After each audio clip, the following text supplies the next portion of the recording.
नाशिकच्या राजकारणातून एक मोठी बातमी समोर आली आहे। नाशिक मनपामध्ये भाजपनं महायुतीसाठी नकार दिलाय। आताची महत्त्वाची बातमी, नाशिक मनपामध्ये भाजपनं महायुतीसाठी नकार दिलाय। भाजपची स्वबळाची तयारी आहे। सर्व 122 जागा भाजप स्वबळावर लढणार आहे। पदाधिकारी आणि कार्यकर्त्यांनी पक्षश्रेष्ठींकडे त्या संदर्भातला अहवाल पाठवलाय।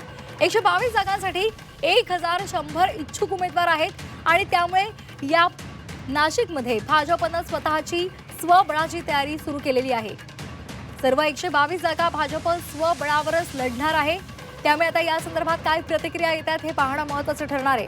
मुंबई महापालिकेमध्ये भाजप शिवसेनेसोबत लढणार आहे। इथे महायुती म्हणून लढणार आहे। मात्र नाशिक मनपामध्ये मात्र वेगळं चित्र पाहायला मिळते। नाशिक मनपामध्ये भाजप महायुतीसाठी त्यांनी नकार दिलेला आहे। तसंच आपण स्वबळावर लढणार यासाठी त्यांनी तयारी सुद्धा सुरू केली आहे। योगेश खरे आपले प्रतिनिधी आपल्या सोबत जोडले गेलेले आहेत। योगेश, नाशिकमध्ये भाजपचा वेगळा सूर पाहायला मिळतोय, स्वबळावर लढण्याची तयारी सुरू केली आहे। खरं आहे, नाशिकमध्ये भाजपने गेल्या 6 महिन्यापासून नाशिक महापालिका निवडणुकांची तयारी सुरू केली होती। त्यामुळे अनेक प्रभागांमधले अनेक जणांना प्रवेश दिलेले होते आणि त्यानुसार जवळजवळ संपूर्ण 122 जागांवर प्रत्येक प्रभागामध्ये त्यांच्याकडे मोठ्या प्रमाणात उमेदवार आहेत। 1100 पेक्षाही अधिक उमेदवार असल्यामुळे नाशिकच्या शहराध्यक्षांनी नाशिकमध्ये युती करू नये शिवसेनेशी असा प्रस्ताव हा दिलेला आहे।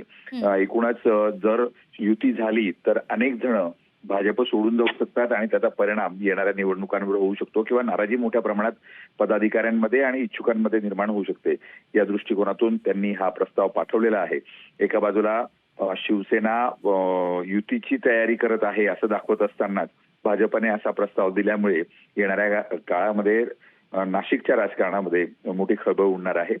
महायुती तिघही पक्ष वेगवेगळे लढतील अशी परिस्थिती आहे या ठिकाणी।